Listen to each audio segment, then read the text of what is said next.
think we are ready to begin. Hello, my name is W. Robert Schultz III. I am the campaign organizer at Active Transportation Alliance, simply Active Trans. I want to welcome you and today's panelists to our forum on the future of suburban transportation. It cannot be repeated enough that the pandemic and economic crises have dramatically reshaped suburban transportation ridership and overall travel over the past year.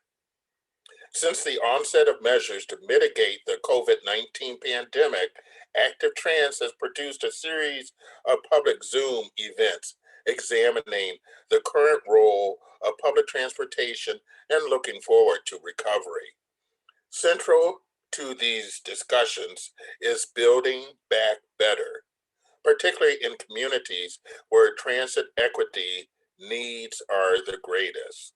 A critical part of these conversations has been the impact of the pandemic on essential workers and the essential transportation needs of Black, Brown, and immigrant communities. Because transportation is a human right, making Chicagoland's public transportation more accessible for people with disabilities must be part of the discussion also. Chicagoland is a global metropolitan area. Can Chicagoland suburban public transportation lead in the 21st century? Our previous programs are archived on the Active Trans YouTube channel, where you will find a recording of today's event later this week. Today's program will last an hour. A thank you goes out to my colleagues Julia Garisminko and Jim Merrill in recruiting the panelists and providing technical support today.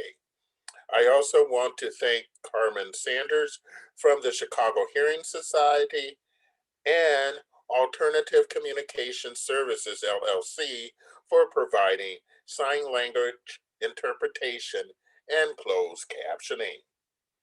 Some quick housekeeping items. Although we welcome questions in the question and answer box, time may be limited with regard to the number of questions we can put to the panelists. We hope the questions we curated among the Active Trans advocacy team address the most salient and impactful policy issues for the entire region. Everyone except the panelists should automatically be muted, and if not, please mute your mic. Suburban transportation is facing two challenges: funding and the changing patterns of ridership. Fortunately, recent federal support has stabilized the financial challenges for the Chicagoland transit agencies in the short term. However, the long-term challenge of funding suburban public transportation remains. Illinois is fortunate to have several congressional champions of public transportation. Previously, Congressman Garcia and Kelly have been part of transit justice forums. Unlike our previous transit justice forums since the onset of COVID, this will be the first looking exclusively at suburban Chicagoland.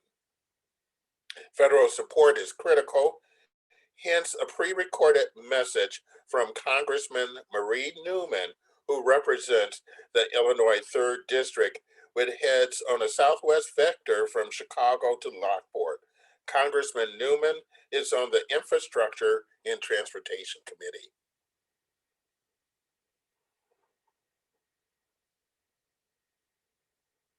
Good afternoon, everyone.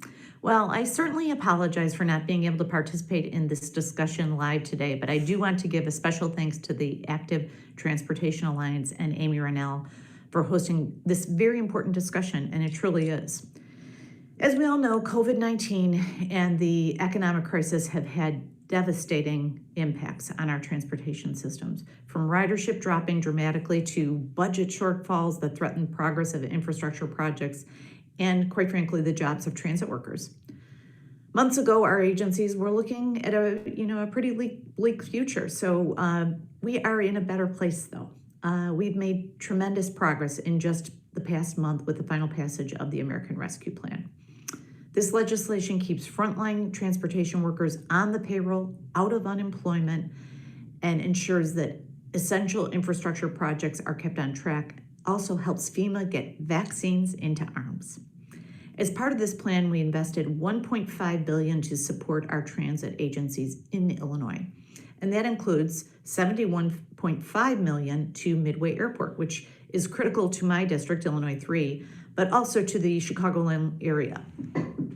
On top of the rescue plan, we are now working on the details of a transformational surface transportation reauthorization legislation that will move through our committee later this spring. As many of you know, I work on the Transportation and Infrastructure Committee, and I'm very excited about this. The time to go big and bold is right now for our nation and its crumbling infrastructure.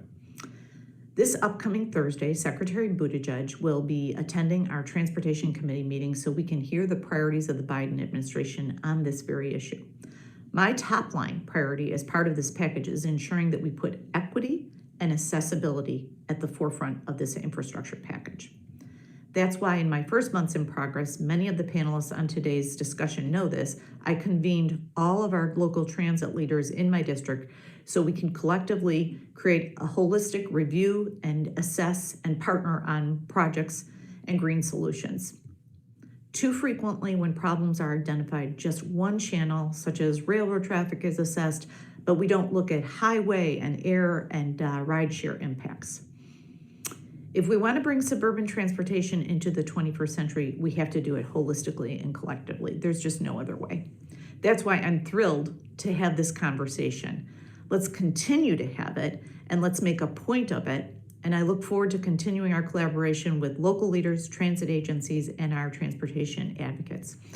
Thank you so much for letting me be a part of your day, and let's keep talking. Take care.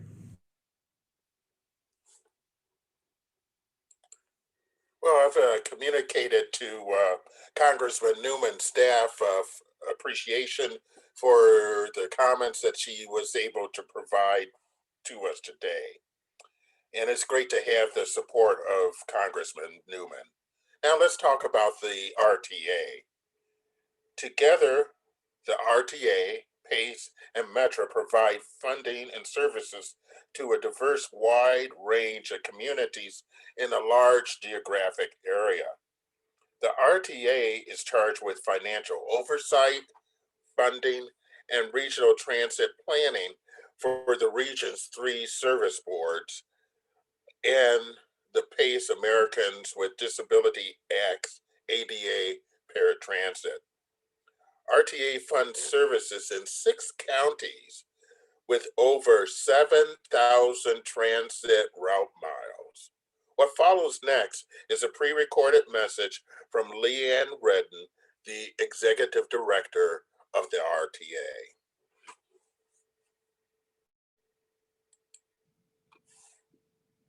Good afternoon. My name's Leanne Redden, and I'm the Executive Director of the Regional Transportation Authority.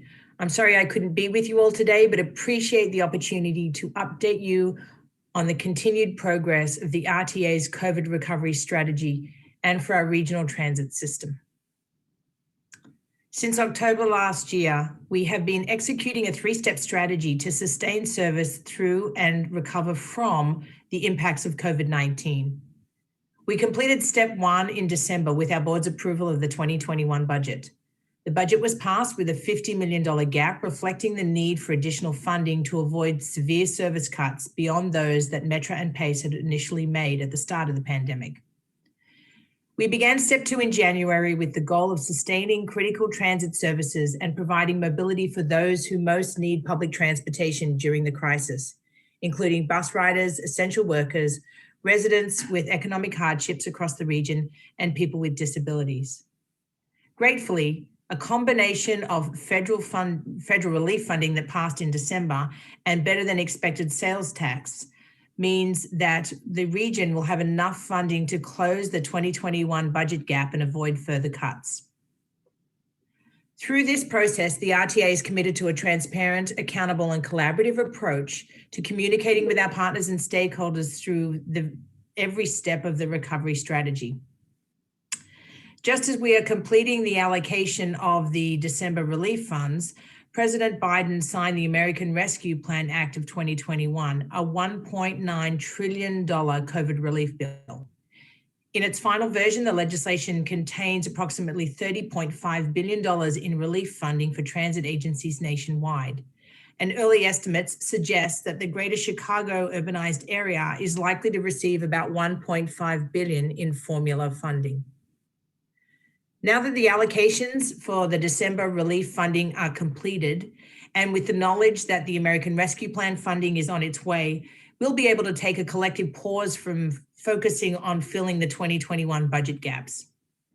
So next, we look forward to beginning work on step 3 of our recovery strategy, the development of our regional transit system's next 5-year strategic plan.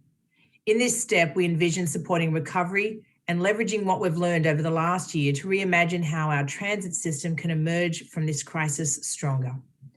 We hope to kick off engagement around the strategic plan this summer, and we look forward to engaging with this organization and audience, as well as other partners across the suburbs. We know from our analysis that suburban ridership has continued to depend on the transit system throughout this crisis. And we know that in addition to continuing to provide service to these riders, adapting to the changing needs of those who are transitioning back to commuting or those whose commuting patterns may have permanently changed is critical to the success of our system and the region's economic recovery.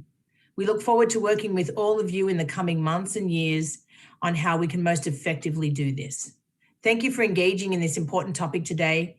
If you have follow-up questions, I have 2 of RTA's senior team in attendance today, and they would be happy to take your questions and relate any comments back to me. Thank you.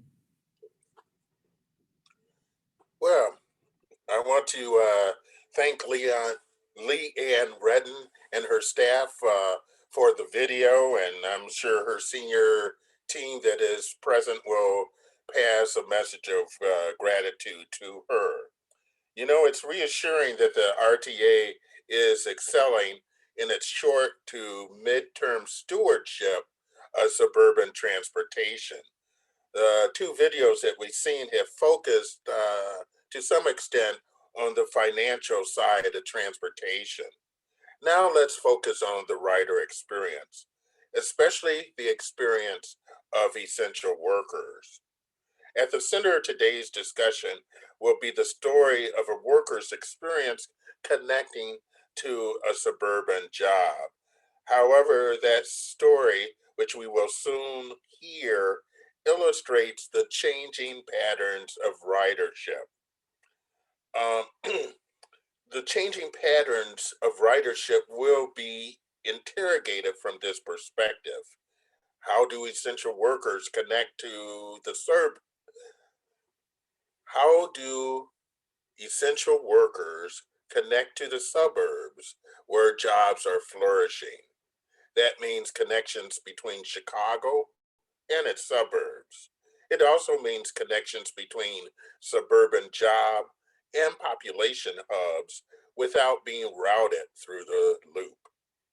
How can Chicagoland transit agencies respond to the changing dynamic of transportation while centering racial equity, sustainability, connectivity, and affordability? Can RTA, PACE, and Metra lead the region from its autocentric focus? So now we're going to hear the story that is repeated many times throughout northeastern Illinois. Alfred White is a worker leader from Warehouse Workers for Justice. He will share his story regarding the challenges of commuting between Chicago and suburban warehouses. Warehouse Workers for Justice is a worker center fighting for stable living wage jobs in warehouses and distribution centers. And then Alfred will be joined briefly, and there'll be a bit of dialogue and enhancement with our team member from Active Trans, Alex Perez, who will center the workers' story with some regional data and maps to illustrate how this issue is replicated throughout the region. You know, there's job growth in areas without public transportation, and there are communities full of potential workers who are burdened by the high cost of having a home and a car while living on inadequate wages.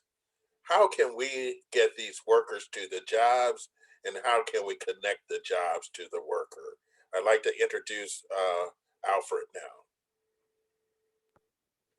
Hi, my name is Alfred White. I'm a central warehouse worker, and I've been working in warehouses for at least 5 years now. And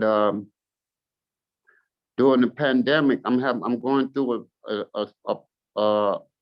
right now at this time in my life when I'm trying to get back and forth to work because my car is down.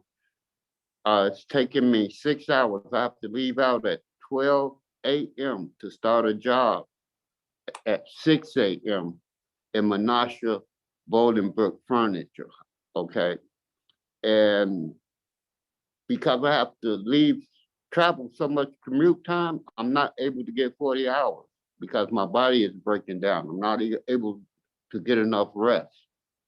And it's not the workload, it's the commute load. I'm working 8 to 10 hours, but I gotta commute 6 hours round trip. I don't understand. That makes no sense. And it just makes no sense. I guess that's it for now. I think that's it. Do you want to add why you travel for work? Why I travel for work? I travel for work to pay my bills. It's like I was getting 40 hours before the pandemic. I was getting 40 hours and more. And now with the pandemic and people not coming out and people forced to stay in or mandated to stay in, it's affecting everything in every way. And so, whereas before it was taking me 2.5 hours to get to work before the pandemic, now it's taking me an extra 4 hours. Yes, Alfred, this is a very compelling story. I wondered if you could share two aspects of your commute that people have shared with me, if you'd be comfortable in doing so. One is I understand there's a small ecosystem of private van operators that make connections to people.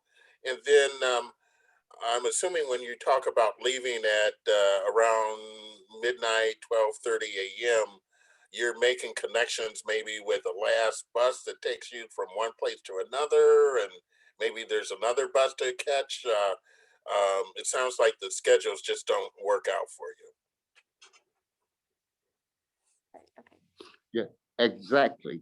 It's like even in the city, not only the pace in the suburbs, even in the city. I live by the lake, and I have to leave out there early because I got to walk from South Shore Drive to the Dan Ryan in the morning. But when I get there, when I get to one end of the thing, I gotta wait another hour for the pace bus. It's crazy. I'm about to be homeless and have to give my car up if something doesn't change because I'm not getting 40 hours. I'm trying, I'm getting up, I'm going. But my bus is getting me there. If I keep getting there late, they telling me they don't need me no more. Do not return. You know, I'm being forced in a situation where I'm gonna be homeless, and I'm an essential worker that I haven't had time to take off to file for the 2019 tax. Or wait a minute, would that have been 2020? for the 19, anyway, for the last 2 years, I Right. haven't been able to, I haven't been able to file it because it was like, I went in the store one day to get some food and wasn't nothing there. It was an off day. I went to several stores. I was trying to get something. This was when the corona first hit. And so from that point on, I just started going to work, going to overtime, and I just never got, so I never have this, I don't have a stimulus or nothing, that stuff to help back me up right now. Why you switched shifts recently? Oh, and I've been having to switch shifts in order to keep my rent paid because I'm not getting, and switch companies too, because I'm not getting enough work. It's like the companies are canceling the orders because they're not getting enough people there in the suburbs. You see what I'm saying? The agency called me the night before and said, we got work for you. But the previous day, they didn't have enough workers. And so now they called in a counseling. Because people can't get there. We not getting there. They can't get enough people there. Yeah, these problems are multiplied many times over, I'm sure, and I really thank you for sharing some of the personal challenges of your story. And I want you to stay with us as Alex shows us what your story, Alfred, means on a more global level for people who are similarly situated throughout greater Chicagoland. Thank you, Alex? Alfred. Thank you, Robert. As Robert mentioned, my name is Alex Perez. I am an advocacy manager at the Active Trans, and we worked with Warehouse Workers for Justice to create some mapping analysis of where the warehouses are at in Will County and tying it to public transit access. So from looking at this map that I created, the green dots show the existing warehouses in Will County. The orange dots are showing the planned warehouses that are coming in. And then the brown dots are the other facilities, which include the Centerpoint Intermodal Center and the BSNF Logistics Park in Chicago. And one thing to know is that there are many warehouses that are being located near intermodal centers, and you can see that clear with the Centerpoint showing in the map. And then also I've got the Metra lines in the blue, as well as the Metra stations, and then the Pace bus routes in the orange, and they're both labeled with the routes and the train stations as well. And what you could see is there is that there are the Pace bus routes that lead you into the warehouses, but then there's the other equation where Alfred's speaking about is that there is infrequency with the service of the Pace bus route, so it's not really serving for people who are going to commuting. And then this table talks about that as well. So from the lines, there are only 3 Pace bus routes that give you direct service to warehouse facilities, and that is the Harvey Laraway Crossings Express, the Joliet Elmwood Centerpoint, and then the Joliet Centerpoint bus routes. All the other ones don't take you directly to any of the Amazon warehouse centers. So similar to Alfred's story, if you get off the Pace bus, you still have to walk or maybe take a ride share to finish and get to the warehouse. And there's also infrequency with the bus service as well. Some of them only come on weekdays once or twice. And then there's some routes that only come every half hour that are pretty much more frequent. And then there's some routes that only come every hour. So if you miss your bus the first time and you're working kind of outside of the first shift, you're kind of be missing out on your job for the day and probably getting there late or having to pay extra. Another thing to note as well too is that not all of these Pace bus routes have a weekend service. So if you work on the weekend, how are you going to be getting to work? That's another question that arises. And another thing to mention too is that many of those routes for Pace pretty much function for the 9 to 5 white collar commute into the loop. So for those who are doing kind of the reverse commute, the service just really isn't there. And then this map is kind of showing the annual cost for what it would take for someone to commute from the south side of Chicago. So speaking to the Warehouse Workers Justice, there's many people similar to Alfred who live in the south side of Chicago and are commuting to the suburbs to get to a warehouse, to their job. So we wanted to look at what is the cost like for that type of analysis. And what you could see is that if you're commuting from like Englewood to the Joliet Marsh Amazon warehouse, you're spending about $7,000 just on commuting by car. And if someone is doing that by public transit, you could do this, you're doing the same commute for a 45-mile commute, it's about $3,000. And this also takes into account the Fair Transit South Cook pilot program that gives you the Rock Island and the Metra Electra a 50% discount on the ride. So this already counts into that as well. So you're saving a lot more money, making the trip more affordable than what it would be. Next slide. And this map, same analysis, but this is going from the south side of Chicago to Joliet, the Amazon warehouse DC-H6. So for a 35-mile commute, you're spending about $5,500 driving. And then for public transit, you're spending about $3,000. So you're saving a little bit over $1,500 if you're taking public transit from the south side of Chicago to the Joliet Amazon warehouse. Next slide. And then this one is for a 30-mile commute. So same distance from Englewood to University Park. So if you're taking the Metro, if you're driving, you're spending about a little bit over $4,500 for commuting by car. And if you're taking public transit, you're spending a little bit under $3,000. So you're still saving more money, but at the end of the day, the waiting is definitely a factor that makes the trip a lot longer, even though it is cheaper than driving by car. That is a big factor probably to why a lot of people aren't taking public transit and taking advantage of a more affordable way to get from the south side of Chicago or the southern suburbs to one of these warehouses. And going off of what of the van service as well too, is that from one of the other lead workers for Warehouse for Workers Justice, they spend about $50 a week to get from using that private van service to get to and from work. So for kind of a yearly basis, they're spending about $2,600, which could be a little bit more than public transit, but it does give them the right reliability of getting to and from work. Well, thank you for that analysis, Alex. It certainly illustrates and paints a background and makes really more crisp the personal story that Alfred shared. And it was an interesting pairing.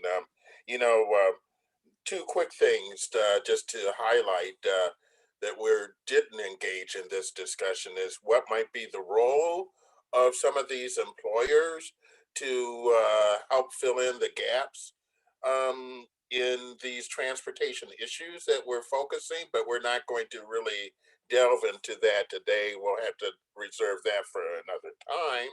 And the other item to consider as we transition here is even though we promote public transportation, this offers a relief to the automobile congestion that I know is out there. I haven't driven in a year, but I've been listening recently to the commuter reports, and it sounds like things are worse than ever when I listen to the different radio stations. So having a robust public transportation system not only benefits the consumers of public transportation and makes our society more sustainable and equitable, but it also relieves the congestion that I know is out there and has reared its ugly head. So I'm pleased to continue this discussion today with RTA and PACE.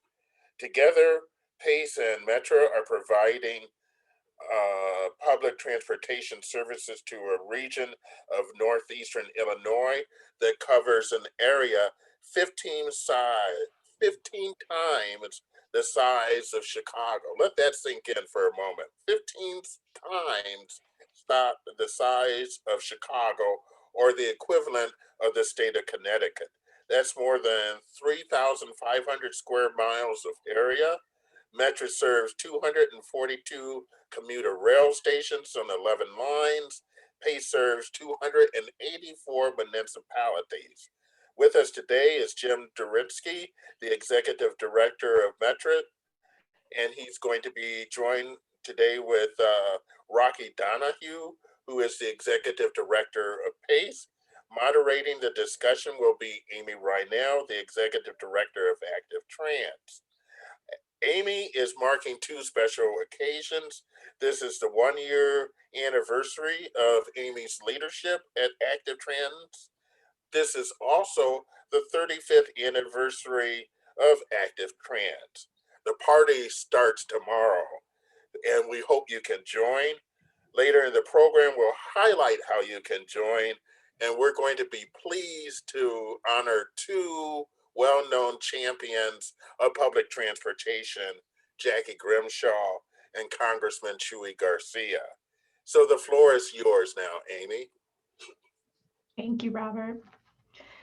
I think what we've covered so far across all the different speakers is how the pandemic and economic crisis has dramatically reshaped the pressures on suburban transit ridership and all of our travel over the last year. So we put a lot of critical questions on the table. Who are the riders of the moment and the future? How are they best served? Alfred's story is shared by so many workers across the region, and it is in many ways a call to action to think about how do we get people from where they live to where they work in ways that make more sense.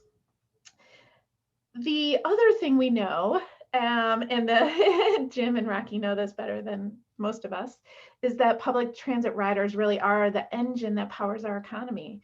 The vast majority of our transit trips are connecting people to jobs, school, retail, and other needs. So we are here today to talk about evolving our suburban public transportation landscape to be responsive in this really challenging moment, as well as really future looking. There's a lot to build on. I really do appreciate Jim and Rocky for grappling with these with us today, and a few more questions that we'll put on the table. Let me do some very quick intros. Jim Derwinski has been the CEO, Executive Director of Metra since 2017, after a lengthy career there in the mechanical department, including serving as Chief Mechanical Officer. I bet there's some really cool stories you could tell us from that job, Jim.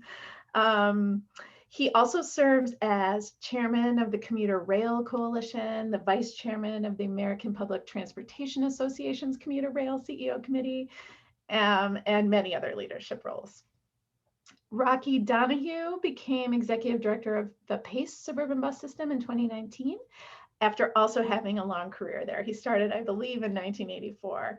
And before becoming the Executive Director, was the Deputy Executive Director for External Relations, as well as Internal Services for PACE, and pushed for some really important improvements. He is a member of the Illinois State University Board of Trustees, former president of the board and current member of the Illinois Public Transportation Association Board of Directors, a member of the APTA Legislative Committee, and others. So we do appreciate you being here today and working to improve our systems under these circumstances. You know better than I the reasons people take transit, and also what's most important to riders. Frequent service, consistent service, affordable service. Heard all of this from Alfred. Accessible stops and stations, reliable transfers between stops, and routes fundamentally that go from where people are to where they need to go. So we'll touch on questions across that spectrum. There's a lot to cover, so I'll try to keep us moving at a quick clip. We'll start with where RTA started, which is the money. Thankfully, the federal stimulus package has included critical funds for our region's transit. From your perspectives, how can the recent infusion of that federal operating assistance support your agencies in experimenting with things like lower fares and other innovations that better support current rider needs and get more people back on transit as part of our recovery? How about we start with Jim, and then we'll go on to Rocky with this one. All right, thank you, Amy. Without that money right now, transportation here in Chicago would be on its knees, and in many other parts of the country, it actually is. So we're very lucky we've got fiscal responsibility in this region, and we've done a lot of things to really conserve some of the resources so that we never had to completely eliminate any services, even though they're reduced. This new money coming in is going to allow us to really dive deep into new fare products. We're looking at right now, we're using a $10 all-day pass. We put that out last June, and it's been very popular. It gives people coming back to the workplace or using Metra a better flexibility than the commitment, the financial commitment of a 10 ride or monthly. And we're seeing a lot more people get using the Ventra app as well because of obviously the no touch. But we are currently looking right now as we move forward of maybe coming out of this with some pilot fare programs, maybe different on each different lines. We're really starting to grapple with this because one of the things we really want to do is set the bar so that people have the ability to come back to public transportation. There's been a big shift of people moving. And so we know from a suburban standpoint, we probably have a lot of new eyes and ears that could be, starting to come to Metra. And we certainly in Chicago have worked to really try to improve some of the schedules in Chicago. Our Hyde Park service is 20 minutes, and really it sets the example of where true public transportation should be. I'll stop there and make sure Rocky can get a few words in. Sure. Thanks, Jim. And thanks, Amy. And to start, I want to thank not only you, Amy, but all of Active Transportation Alliance and the Warehouse Workers for Justice for hosting this event. Is our previous speakers and have stated this is a very important dialogue, and I'm thankful that you're starting this conversation. And I'd like to say that in this limited time, I don't believe we're going to answer everybody's questions and we're going to be able to get everything. But you have to start a conversation at some point, and I'm sure this is just the start, and we'll have many more conversations. As everybody, I'm sure, is aware, we have received 3 rounds of stimulus funding, CARES Act, CRISA Act, and then this latest round, the American Rescue Plan. The first 2 rounds, CARES and CRISA, as Jim said, was life-saving to transit in our region. It's allowed us to continue operations in those first 2 rounds, and now that the money's been distributed, provides us all with a stable budget for not only 2020, but for 2021. The next round, the American Rescue Plan, I think is where we're going to be able to do some of the things that you've mentioned and Jim has mentioned about potential fare, maybe free fares, reduced fares options to bring people back to the system. It's going to be part of the recovery, but my hope is it's also going to allow us to talk about some of the things that Alfred brought up about his challenges of getting to suburban job sites. And historically, PACE gets about 10 cents of every dollar that is invested in our region. And just as Robert had said, we serve an area 15 times the city of Chicago. More people live in the suburbs than in the city of Chicago. More people work in the suburbs than in the city of Chicago. The access to suburban jobs isn't there because we're spending 90 cents of every dollar we invest in public transit to serve the central business district of the city of Chicago. So part of that discussion of recovery has to be, how do we get those workers to those suburban job sites? Thanks, Rocky and Jim. The RTA did touch on this in their Leanne's presentation about how they have been looking at and pushing, distributing the second round of stimulus funds differently to Metra, PACE, and CTA, and focusing on equitably sustaining critical transit service in the highest need areas relative to who's using transit or who will be using it this year. So we've been touching on this in a lot of different ways, how the geography is really hard. This is a very large geography. Our sprawl is not serving us in how we're approaching transit. At the same time, I think we're looking at new ways to fund transit. And it's calling on all of us to work differently and to prioritize differently. So just interested, you touched on this a little, Rocky, but I'd like to hear more from both of you about your response to RTA's highest need investment approach and the lessons that you will carry forward from it as you think about the work ahead.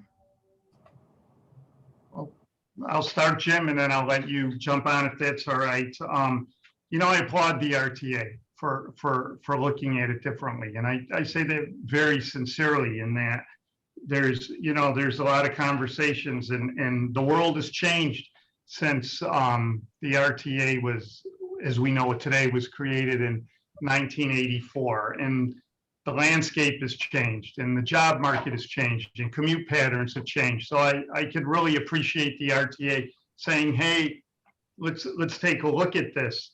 And their critical needs analysis, I think it was a good intent, but I think it discounted the suburbs, and it seemed to rely upon density, and it didn't factor in what we even heard, like Alfred explaining, of having to take a 6-hour commute to get to his job in the suburbs, and it discounted kind of where those needs are for transit service. Now, with that being said, just as Leanne has said in her opening, and you've said, it provides us an opportunity to look at the next round of funding differently and to take into some of those lessons learned of what I'm going to call were maybe some of the flaws of this analysis. But with that being said, again, everybody was made whole for their budget. That's a good thing. We need a strong and stable CTA. We need a strong and stable Metra, and we need a strong and stable pace. And hopefully we're there now and can address what I would say some of those deficiencies with the next round of funding. I agree with Rocky that, at this point in time, it's understandable the way the RTA approached this, but yet at the end of the day, it wasn't comprehensive. That really included a lot of the suburban needs.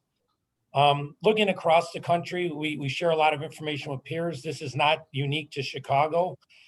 There's just not enough money in public transportation. In general, in most states, public transportation is not funded adequately. We get backed into budgets every year based on, like Rocky pointed out, a 1984 formula, in our case, a 2008 formula. And as the needs change, we're forced as operators of these service boards into positions where we have to make decisions that aren't beneficial to the broad transit needs of the region. This also, all of what we're talking about is embedded in other systems and processes that relate to this work: economic development, housing development, other things. So it's another thing we're not going to get too far into today, but the next question touches on some of this, which is really about accessing the services. So, and more specifically, getting to stops and station conditions. So people are much more likely to use a system if they can get to it safely. And so we know from our work, from the Cook County transit planning work, and many, many other things, including rider feedback, that safe walking and biking access to the suburban transit stops is a consistent challenge.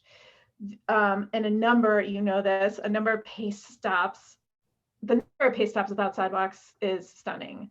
And we know that's not under your purview exactly, but you're a part of the solution. We are working on legislation to eliminate the local match requirement to invest in walking and biking transit on state roads. And so we're interested in what you both think of that relative to how that could affect transit access and how you're approaching this particular challenge more broadly. Maybe just stay with you, Jim, and then we'll go to Rocky. All right, thank you. Well, I think one thing that's very interesting is that there's a complete dynamic that's been happening. You see it downtown here in the city of Chicago, more people moving to bikes. Last November, we launched our first ever bike cars. And oh my God, what a rave over the weekend after we announced it, even though there's only one car out there.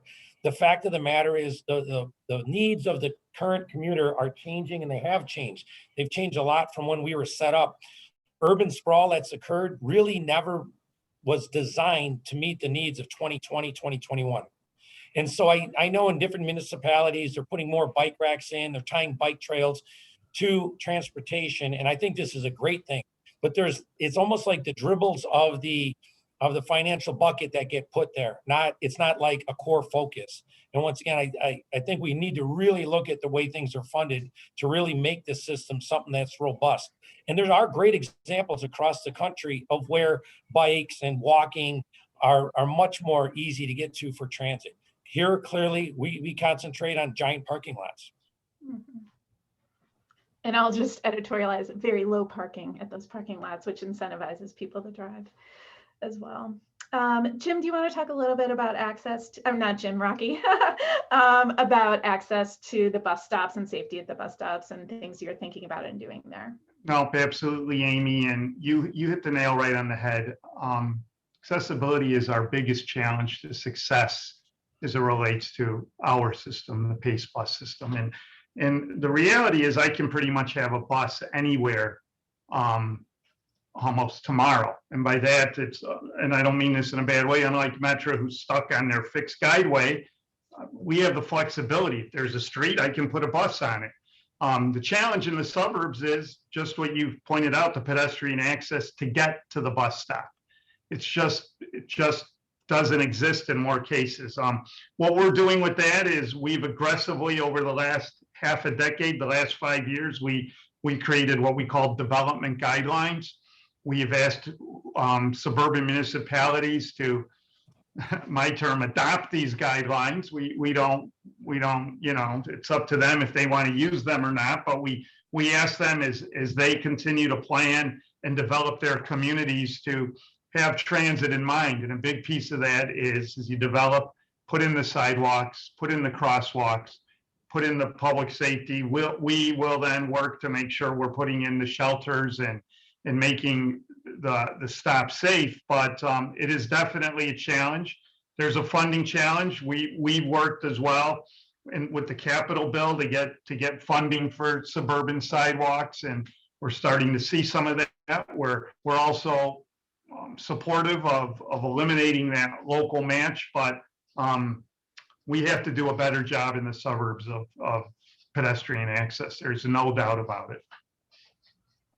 Appreciate that. Let's talk about a new partnership and innovation that you've been doing around fares. The Cook County Transit Pilot is an exciting and innovative approach to delivering high quality, affordable transit to communities. And it's premised essentially on strong regional coordination from the county, Metra, and PACE. So I'd love to hear from your perspectives how you got this done and how we can plant the seeds to replicate this model. So maybe Rocky, will let you kick off on this one and then move on to Metra.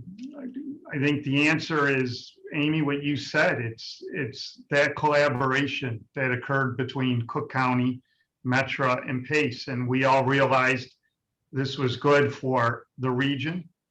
This was good for the community. This wasn't, well, it benefited PACE or benefited Metra. It was what was the right thing to do, and we got it done because we all came together and we realized it was the right thing, and it was just that simple. I would say replicating this model you asked would require we prioritize accessibility and a willingness to invest in transit. And I can't thank Cook County enough, because a lot of it was they said, all right, we not only want you to do this, but we realize there's a cost factor, and they came up with funding to help it. Transit plays a very critical role in improving access to employment, opportunity, education, and we need more people to think of transit in that regard. Yeah, and I couldn't agree more that, you know, this was a collaboration. We talked with the county. We independently had our own unique ideas, but the collaboration piece of this is bringing it together. We've always said, yes, more frequent service and lower cost service, more people will probably come. It was always about how do you get that funding there, and the county really stepped up. One of the other things that we're doing right now is PACE and Metra, working with the county and the city of Harvey, is we're completely working on redeveloping what we now are going to call a Harvey Transportation Center. For Metra, it's a underutilized asset right there on the Metra electric line, tied to basically the busiest bus area for PACE.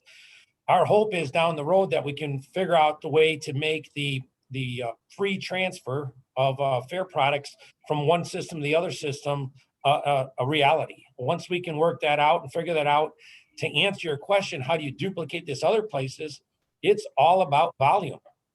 At the end of the day, these things all cost money. The more people that use it at a lower cost, then you make up for that delta, the differential. So advertising in the communities, talking to people, utilizing the service, and building public policy that drives people to public transportation are the key elements of this. The better this particular pilot works, the better chances it has of not just seating and elsewhere in Chicago, but actually in other urban areas. You sort of indirectly alluded to a challenge we have in the region, which is the reliance on the fare box as a determinant of our success. And I think we have an opportunity to also step back from that and think much more strategically about how we're valuing transit and service in different ways. So we don't have time, we're running out of time fast. So we're not going to get into that, but stay tuned because I think we'd love to talk to you more about that. Let's take a few minutes to dive in to some of the barriers and opportunities to service frequency and reliability that we haven't touched on yet. We'll start with Metra, with a challenge that's unique to you because of the shared rail lines, which is competition with freight traffic. Freight is obviously an important part of our regional economy, but the interests of the companies often come into conflict with delivering high quality public passenger service. So we're interested in hearing more about from you, Jim, about how you navigate that challenge and what are potential ways to get beyond this and how can the advocacy community help. Yeah, I get just understanding how it works, maybe the best thing I can do for this group right here. So Metra Electric has the most robust, frequent, modernized service. It has the biggest flexibility. Why? Because there's not a single freight train on it. We don't even connect to the freight lines there. We own, operate, dispatch the entire thing. That's why it's the best. If you look around the region, the other one that's really robust is Burlington Northern. And that's because we have an awesome partner. Yes, they have a freight business, which is their core mission, but they also respect and actually make sure that the passenger service here, Seattle, Minnesota, and down in LA is a core function of theirs. It's a core belief that passenger transportation is something that they value. On the lines where we see the lowest amount of frequency of service, Southwest Service Heritage Corridor and NCS, that's clearly because we can't get the freight to give us an excessive slots. So the challenge is them on the road. The way you get through this is partnerships. Now there's contracts, and so just operating a train, a crew, fuel, whatever it costs to operate a train, there's also what's called slots. And those slots take up their slots. And so you end up basically, it costs a lot of money. So once again, once you start running a train, if more people can get on those trains, the better economic fortune we can have moving forward, we can then enhance the service more. But the biggest thing that Metra does, and we have specific people designated on a daily basis just to talk to our freight partners about keeping clear, open communications, understanding we both have business needs. It's hard. Mm-hmm. And Rocky, your experience is a little different. Not as much freight trains, but heavy truck traffic related to what those trains are delivering, among other things. So interested in hearing about the experience of heavy truck traffic around the warehousing facilities in particular, and how that affects timeliness of your buses. And is it similar to what we see in the city when there's heavy car traffic? And are there ways that ideas you have that we can be thinking about addressing this to speed up things? Absolutely, and you're absolutely right. If we're not reliable, if we're not on time, if we're not competitive with the automobile, there's no reason anybody is going to utilize our service. And the reality is, just as you said, essential trucks, we compete on the same roadways. We only go as fast as traffic goes. Be it trucks, be it cars, be it if there's an accident, if there's weather, if there's a freight train going across a grade crossing that stops our traffic, we have to deal with the road. So some of the things we're looking at are some are technology related, traffic signal priority, not a preemption. We're not trying to become an ambulance or a police car and change a red light to green, but the technology, the bus gets close to the light, it sends a signal, hey, keep it green a little while longer, let me get through to keep the bus on time. We're working with a number of suburban communities on our arterial rapid transit program. We call it our Pulse program. We just launched Milwaukee Avenue, and we're going to be launching Dempster and Halstead in the very near future.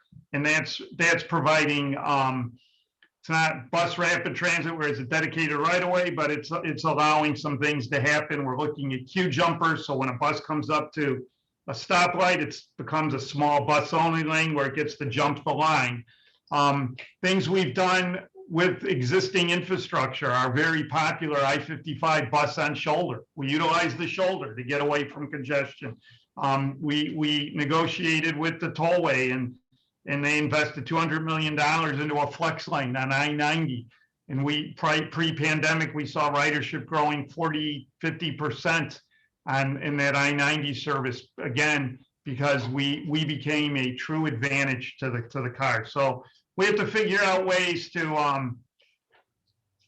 allow transit to have a little bit of an advantage over the automobile. Well, this has been a really exciting discussion, and it's been great to hear Amy field these questions with Jim and Rocky, and I'm very excited. Like many people, I moved to Chicago because of the transit opportunities and the ability to live without a car and the social, economic, and cultural opportunities here. And the more we enrich our transportation infrastructure, the better it will be for both users of public transportation in the cities and the suburbs, as well as drivers, because we have a congestion problem. And it's not by putting more cars on the road or automating them with some computer screen scheme. What's really going to impact and make people be able to travel around the city faster will be, and the suburbs faster, is more dollars towards public transportation. That's a more robust way of meeting the transportation needs of people. And to celebrate our work doing that promotion of walking, biking, and public transportation, I want to invite everyone on this Zoom call to our party tomorrow, celebrating 35 years of doing this work for sustainability, equity, and just making things better. It's our 35th anniversary bash. We'll be honoring Jackie Grimshaw, who has been a force to reckon with regard to transportation issues since the Harold Washington administration. And she will be joined by one of her colleagues, one of her comrades in the field, Congressman Chuy Garcia, who has been equally present on many issues throughout the years in Chicago. We'll be celebrating our 1 year with Amy and our 35 years of work. I want to thank Jim. I want to thank Rocky. I want to thank Amy. I want to thank Alfred. I want to thank Alex. I want to thank my behind the scenes work of Julia and Jim. And thank you everyone for being with us today.